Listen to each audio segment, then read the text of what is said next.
Ladies and gentlemen, the captain has turned on the fasten seatbelt sign. If you haven't already done so, please make sure the volume of this podcast is set perfectly to your listening enjoyment. Please take your seat, whether that's on the treadmill, car, sofa, or bed, and buckle in for the last trip. My name is Jamie Beebe, and I'll be your tour guide, recreating someone's last days in paradise. On behalf of myself and everyone behind the scenes, please enjoy the Last Trip podcast. And because nobody likes a long flight to get to where they want to be, let's prepare for takeoff.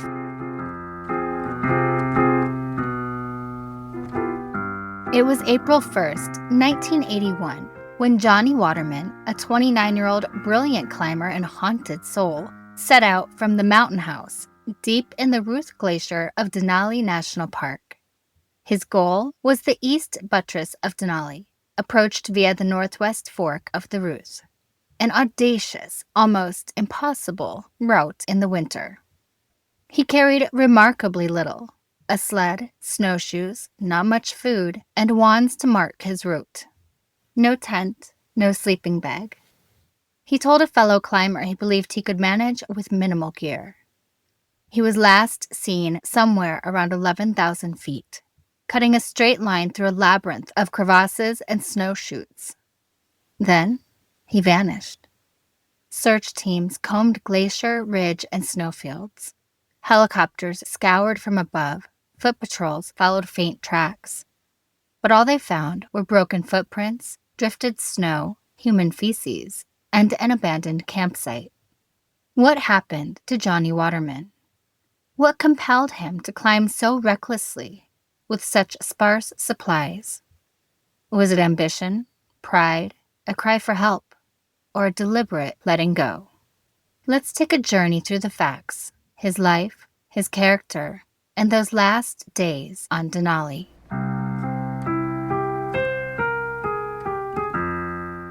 Before we chase conspiracy, theory, or tragedy, it's worth asking, what is mountaineering exactly?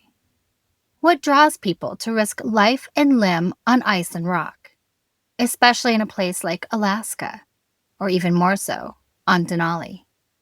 And what did it mean in the 1970s and 80s, when gear was heavier, communication was rudimentary, and the wilderness felt far more absolute? To many, the mountains are a magnet. They promise silence, a challenge, a domain where human ambition meets elemental forces. Standing on a summit changes your perspective, not just in altitude, but in scale. The air is thinner, the wind sharper, and every breath reminds you of your smallness. But that's precisely what makes it intoxicating, to confront the vastness and see how much of yourself you still have left. Climbers talk about flow on the wall, the intense focus when rope, rock, and the body becomes one. They speak of a clarity that only comes when there's nowhere to hide. In the mountains, accidents reveal truth, and success demands humility. But climbing is not for everyone. It's for people who are restless, driven, fascinated by risk. People who prefer vertical over flat, who find solace in isolated ridges, who want to chase the limits of what the body and mind can endure. It often attracts loners, dreamers, perfectionists, and those who find meaning on the edge. To climb is to accept danger as part of the deal. And yet, climbers will tell you, the risk? It's always acceptable. It's not reckless so long as you respect the mountain, your gear, and your limits. But there's no guarantee. So what does it take to actually climb a mountain? Let's strip it down. Imagine stepping onto a glacier, nothing but white stretching to the horizon, with cracks hidden beneath the snow that could swallow you whole. To move safely here, you rope yourself to others, probing the ice as you go. Your boots wear sharp metal teeth called crampons, and in each hand you carry an ice axe, part walking stick, part lifeline. And climbing isn't just about strength, it's about judgment. You learn how to read the snow, whether it will hold you or betray you. You study the sky for changes in weather, because one storm can erase a trail, a campsite, even a climber. You practice self-arrest, how to stop yourself if you start sliding down a frozen slope. And you carry everything you need to live: food, fuel, tent, ropes, tools. But maybe the hardest part isn't the physical at all. It's mental. Mountaineering demands endurance and patience. Days are long, nights are bitterly cold. And every decision carries weight. Keep climbing or turn back. Push harder or save your strength. One wrong call can be the difference between summiting or never coming down at all. That's the essence of climbing. It's not just muscles and gear. It's judgment, humility, and the willingness to keep moving in the face of exhaustion and doubt. Now, Alaska is a world unto itself. The Alaska Range is remote, cold, unpredictable. The weather can swing from calm, sunlit slopes to savage storms in hours. Avalanches, crevasses, altitude, these hazards coexist constantly. And Denali is not just any mountain. It's the highest peak on the North American continent at 20,310 feet above sea level. It's also extremely prominent, isolated, and begins near sea level compared to many Himalayan peaks. The climb is long, cold, and capricious, with wind, whiteout, storms, and glacial complexity. And Denali has several classic routes, the most popular being the West Buttress. But the East Buttress, Ruth Gorge, and other lines are far more technical, dangerous, and less trodden. Caches, load carries, acclimatization, and careful timing are part of every expedition plan. In the era of Johnny Waterman, going unsupported, walking from Anchorage, hauling your gear, living off minimal supplies, was almost unthinkable. The mountain demanded backup, redundancy, and safety nets. Yet that was precisely the gamble Johnny made. Those peaks have eaten many. Crevasse falls, avalanches, whiteout disorientation, hypothermia. The glaciers shift, snow hides fractures. To vanish is tragically simple. In today's episode, Johnny's story, the mountain is more than a landscape. It's a mirror, a crucible, and a confession booth. To climb is to lay your interior bare against ice and wind, to face yourself, stripped of distraction. Your fears, your obsessions, your grief, they all travel with you in the pack. In each ice toe placement, in every step over a snow bridge. When climbers push into danger zones, they flirt with the boundary between control and surrender. In Alaska, that boundary is razor thin. A flawed judgment, a misstep, a storm. Suddenly, control is just an illusion. And Johnny knew this territory. He'd thrived in its tension. But it is precisely that tension, the edge, the danger, the isolation, that phone calls, journals, or logic cannot always reach. This world wasn't just a challenge. It was home. He didn't come to the mountains casually. He wasn't just testing himself on weekends or dabbling in adventure. From the very beginning, climbing was in his blood. He was the kind of person who seemed almost destined to push beyond the limits most of us can only imagine. To understand Johnny's disappearance and the choices that led him onto the slopes of Denali alone, we first need to understand the man himself. The boy who grew up with rope and rock as constant companions. The prodigy who became both a legend and, in some ways, a mystery, even to those closest to him. So, let's start at the beginning.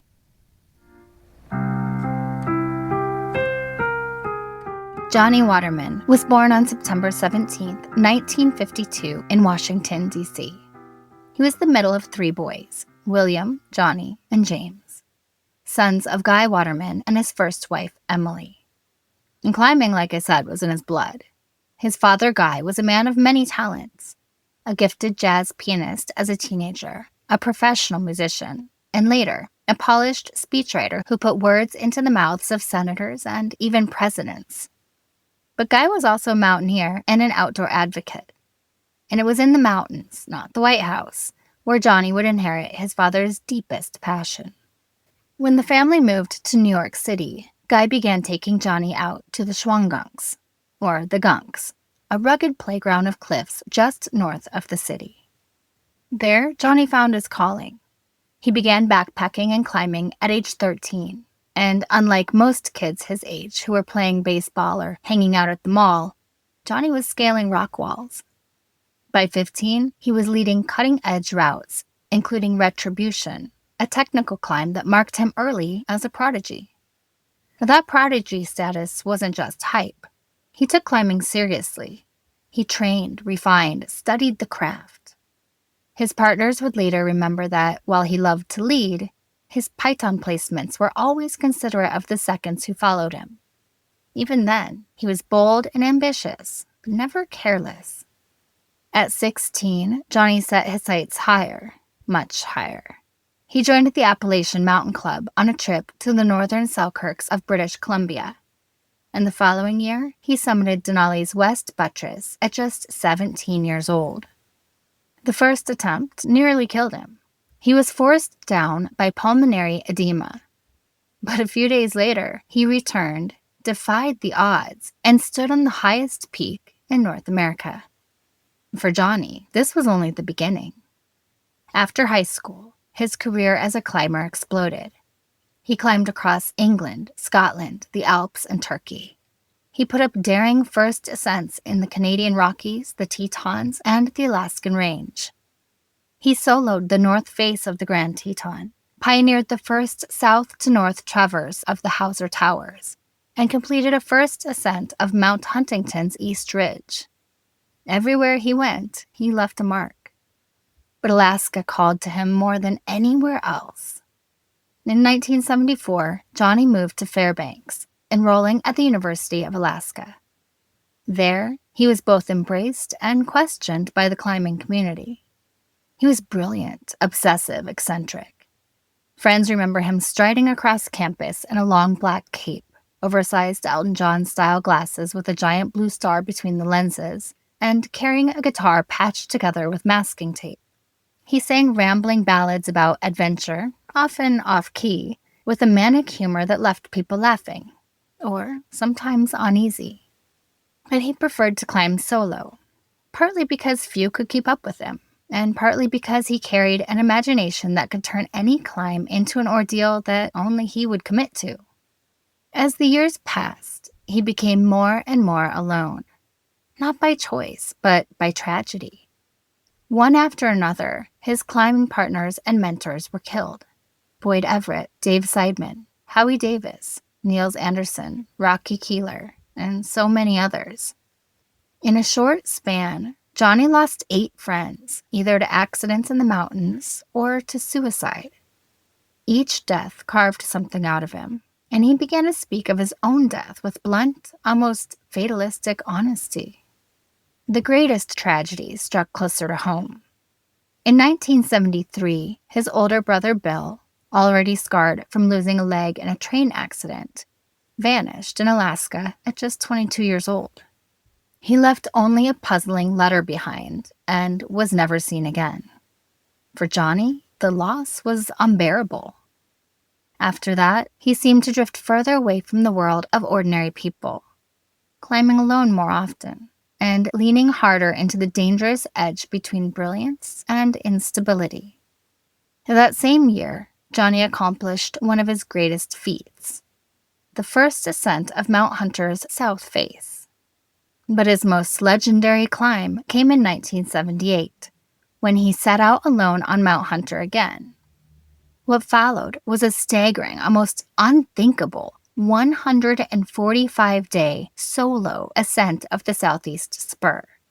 He ferried enormous loads of gear, battled lice infestations, collapsing cornices, frostbite, and hunger. Yet he persevered. At one point, near the summit, an astonished bush pilot flying by caught sight of Johnny, balanced on the ridge, performing a cartwheel. It was a ritual passed down from his father, a celebration of reaching the top. And when he returned from that climb, he was famous. But he was also unraveling. He called his condition Mount Hunter psychosis. He admitted to friends that he became irrational if he thought he might be cold at night, or if food wasn't ready when he wanted it. The mountains had given him greatness, but had also taken pieces of his mind. By then, his eccentricities were no secret. He was short, wore his hair long, took a lot of acid, and even campaigned half-seriously for President of the United States while attending the University of Alaska. He washed dishes in a Fairbanks restaurant, belted out tone-deaf songs with abandon, and made people laugh even as they worried for him. He was described as socially awkward, sometimes outright strange, but also brilliant, hilarious, and unforgettable. Johnny Waterman was more than a climber. He was a man haunted by grief, driven by ambition, and shaped by the unforgiving beauty of Alaska's peaks. He was a performer in his own way, eccentric and flamboyant, yet deeply serious about his craft. To his friends, he was larger than life, even as they feared for how his story might end. And like so many who live most vividly in the mountains, Johnny seemed destined to walk a line between greatness and tragedy, a line as thin and as dangerous as a knife-edge ridge in the Alaska Range.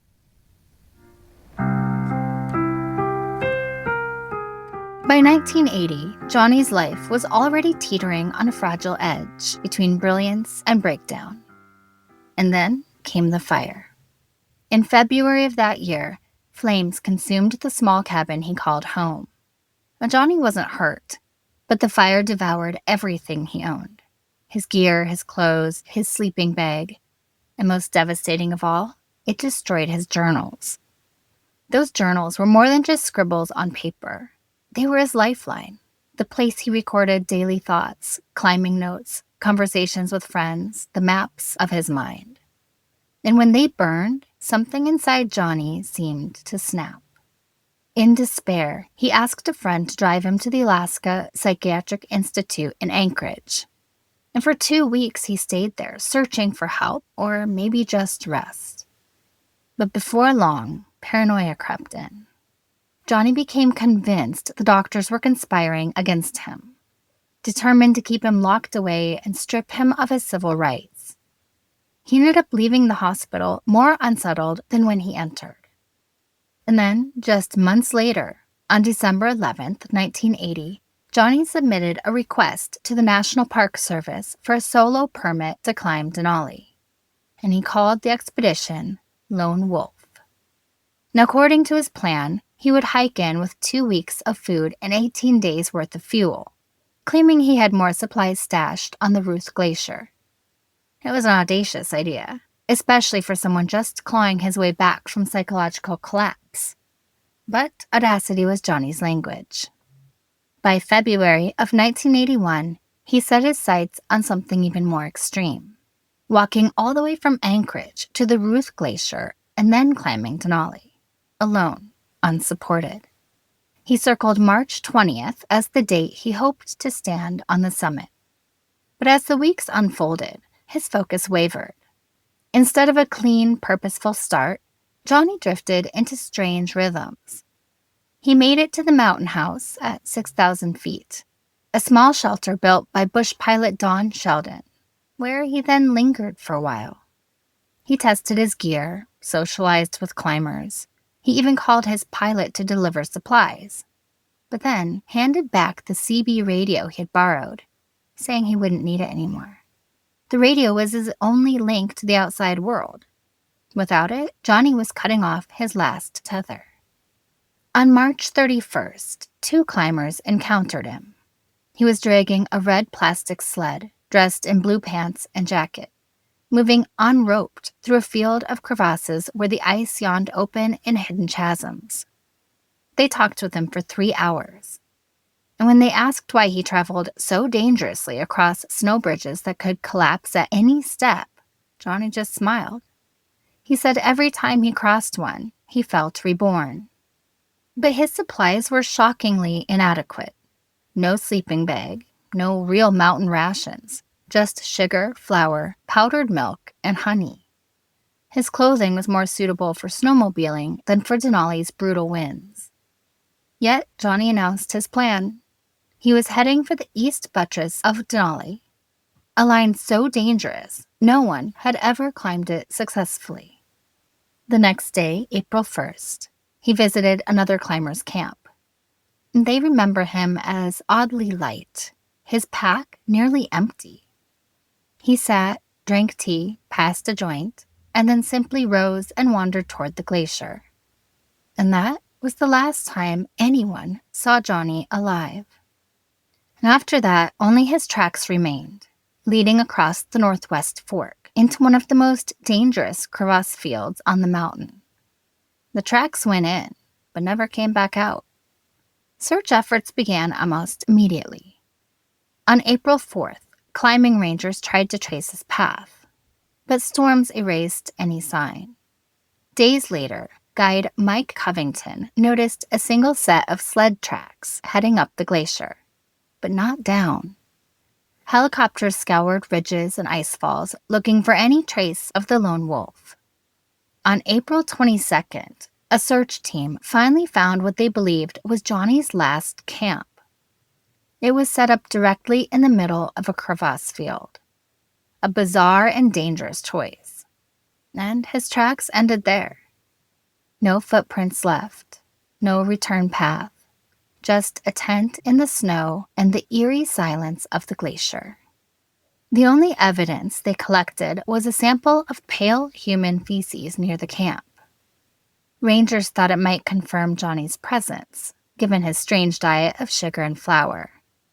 But in the end, it seemed a hollow kind of proof. For years, the sample sat forgotten in a ranger station freezer, more a symbol than science. Johnny Waterman was just 29 years old, and 6 months later, he was declared legally dead. But the story doesn't end there. The disappearance of Johnny rippled outward, devastating those who knew him, especially his father, Guy. Their relationship had always been complicated. Guy connected with Johnny on the mountains, rope and ice binding them closer than words ever could.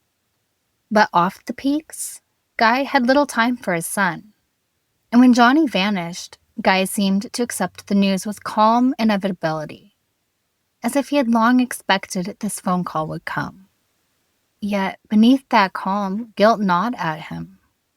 Perhaps Johnny had inherited not just Guy's love of the mountains, but also his demons. Perhaps the solitude and the obsession that claimed Johnny's life had been planted by his father's example. 2 decades later, in February 2000, Guy Waterman decided he would join his son. At 67 years old, he hiked onto the ridges of Mount Lafayette in New Hampshire. There, he sat down in the snow, in bitter wind and cold, and let the mountain take him.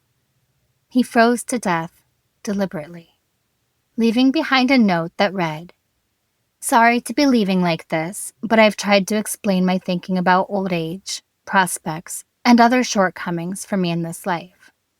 It isn't a question of going out or staying, just when and how to go. Above the tree line in the wind seems appropriate. I'll be joining Johnny, to whom I was always closer akin than anyone realized. Sadly, perhaps Johnny would have lived a less tortured life if he had known his father's feelings for him." In the wake of Guy's death, Johnny's stepmother, Laura Waterman, created the Waterman Fund, a legacy of preservation instead of despair. The fund supports wilderness stewardship, trail maintenance, and research. And each year it honors one person with the Guy Waterman Alpine Steward Award. So the story doesn't come close to tragedy alone. From Johnny's haunted brilliance, from Guy's grief, came something enduring. A reminder that wilderness can both claim us and heal us, destroy us and inspire us. Johnny Waterman's body was never found. His footprints simply disappeared into the ice. But his story, messy, luminous, heartbreaking, remains, echoing through every wind that cuts through Denali's heights.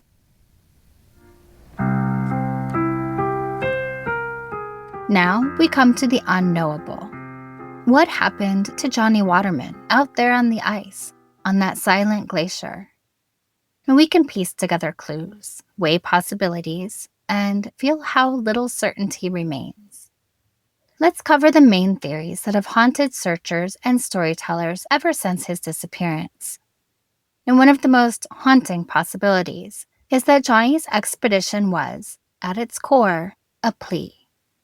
A few sources suggest that by 1981, his behavior was increasingly erratic, and that the minimal supplies, the denial of basic safeguards, and his detachment from others hinted at something more psychological than alpinistic. In that telling, the name Lone Wolf might have been more than symbolic. It might have been a final statement of despair. Perhaps he was slipping into a psychotic break. The fire in 1980, which destroyed his journals, may have been a trigger. He lost his internal archive, his record of self. His stint at the Psychiatric Institute, cut short by paranoia, shows he was already struggling. His discarding of his radio, the only link to rescue, and his refusal to carry basic survival gear suggests he may have been rejecting connection and safety. In other words, was this an expedition to die rather than to conquer? And many who have studied his life contend that that's a possibility. But this theory has no smoking gun. There's no note, no witnesses to such intent. And his love for climbing, his repeated returns to the mountains, argue that even at his lowest, he clung to life as fiercely as he did to the ridgelines. Now, the most straightforward and perhaps most plausible explanation is that Johnny slipped, fell, and was swallowed by the ice. His last known route took him across treacherous crevice fields, and his course was startlingly direct. He was reportedly unroped, traveling alone, on a straight line through an area famous for hidden depths. He told the climbers he met that he liked crossing snow bridges. Each time felt like a rebirth. And that might speak of a spiritual fascination or a distorted sense of control. But it also suggests he willingly courted danger. If he stepped on a weak bridge, misjudged the snow, or was distracted by fatigue or hallucination, he could have fallen into a crevice headfirst. The tracks end. No exit footprints appear. The camp was found in the middle of a crevasse zone. The glaciers hide their dead in tunnels of ice. In many mountaineering mysteries, this is the grim default. The climber fell, and no remnants remain above the glacier's shifting walls. Another possibility is that Johnny was caught in an avalanche. Denali's slopes are live with snow, prone to slides triggered by unstable snowpack, shifting winds, sudden warming, or cornice collapse. An avalanche could have buried him entirely, erased all trace of his tent or tracks, swallowed the sled, compressed his body into a crevasse, or rolled him down unseen slopes. The shock, the mass of snow, the disorientation, it's a classic and terrible fate. Yet, in Johnny's case, no avalanche debris were found around his last known camp. No avalanche crown was clearly associated.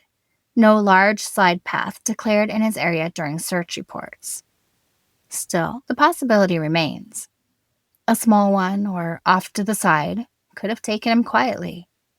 And finally, there's the cruelest possibility of all. That Johnny simply, with minimal gear, ran out of time. He carried only 14 days of food: sugar, flour, powdered milk, honey. No tent, no sleeping bag. One-person gear in a mountain where -50 and wind chill are real, constant threats. Could he survive the night without shelter? Climb the shoulder cold, fatigued, maybe frostbitten, maybe hallucinating?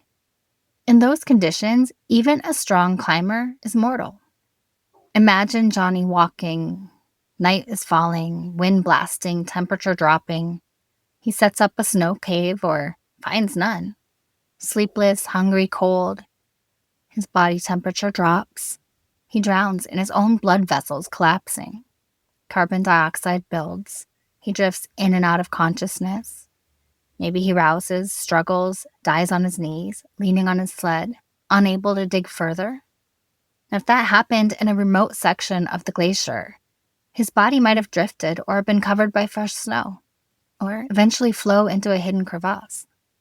So when we rank these theories, the crevasse fall with exposure seems, to many, the likeliest. It's consistent with his route, the forensic evidence of tracks ending, and the absence of a return path. But there is more psychological texture at play here.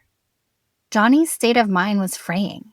The minimal equipment, the refusal of rescue tools, the dramatic, risky choices, they all speak of someone pushing the margins of survival and sanity.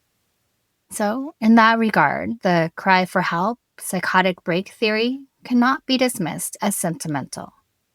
It helps explain why Johnny would attempt something so reckless.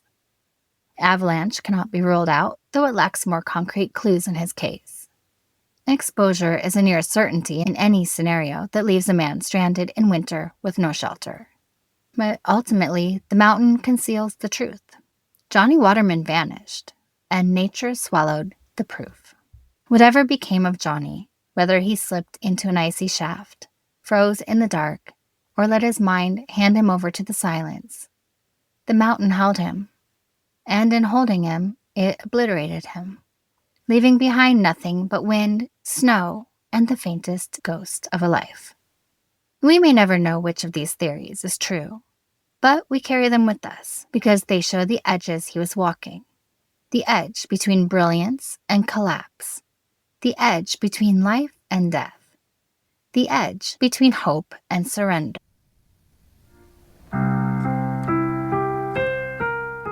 So what does it actually take to survive out there? Because Alaska's mountains don't give second chances. The risks that may have claimed Johnny are the same ones that climbers still face today. And if you're going to set foot on those glaciers, you need to understand the rules of survival. When you think about climbing a mountain, and especially in a place like Alaska, the word safety might not sound exciting. But out there, safety isn't just a checklist, it's survival. The lessons are written in ice, in wind, in the stories of climbers who never came back.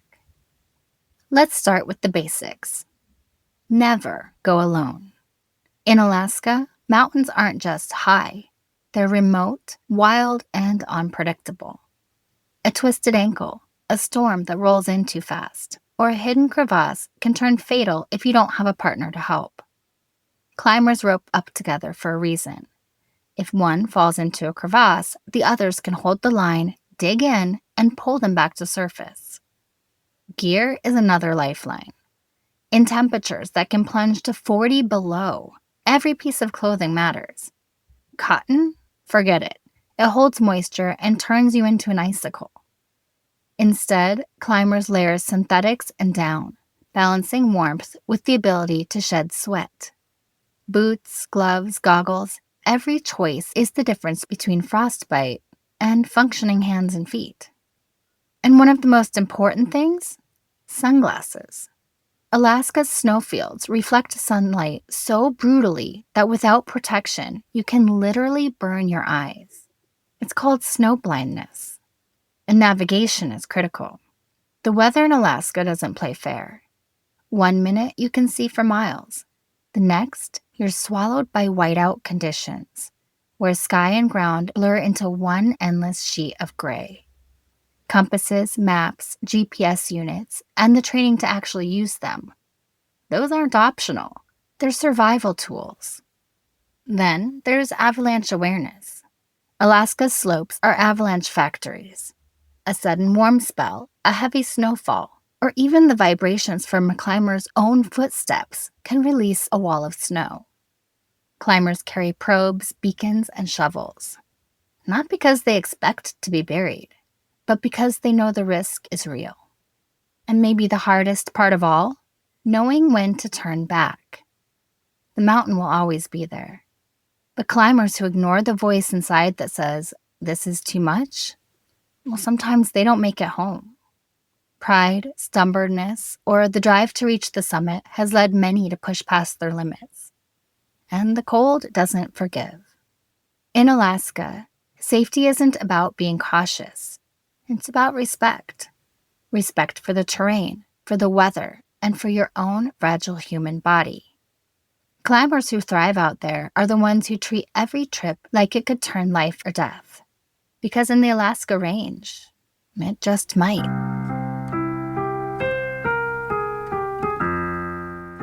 Johnny Waterman is remembered as a brilliant climber and a troubled soul who slayed his demons only when he was in the mountains. His life reminds us that greatness and struggle often walk side by side, and that sometimes the people who shine brightest in one world carry the heaviest shadows in another. For Johnny, the mountains were both sanctuary and battlefield. They gave him purpose, freedom, and joy. But they also took from him piece by piece, until one day they took him entirely. And yet, when his friends and family look back, they remember him alive in that landscape, laughing, bold, and fearless against the walls of ice and sky. If there's one thing his story teaches us, it's that adventure always comes with risk. But so does silence. Too often, we lose people not just to the elements, but to the weight of the battles they're fighting inside. So, as we close this episode, I ask you to remember Johnny, and also to look around at the people in your own life. Check in on your friends, your family, your climbing partners, your community. Sometimes just asking, "How are you really doing?" can make all the difference. And if you or someone you love is struggling, please reach out to a friend, to a counselor, to one of the many resources out there. You don't have to carry it alone. In the US, you can dial 988 for the Suicide and Crisis Lifeline.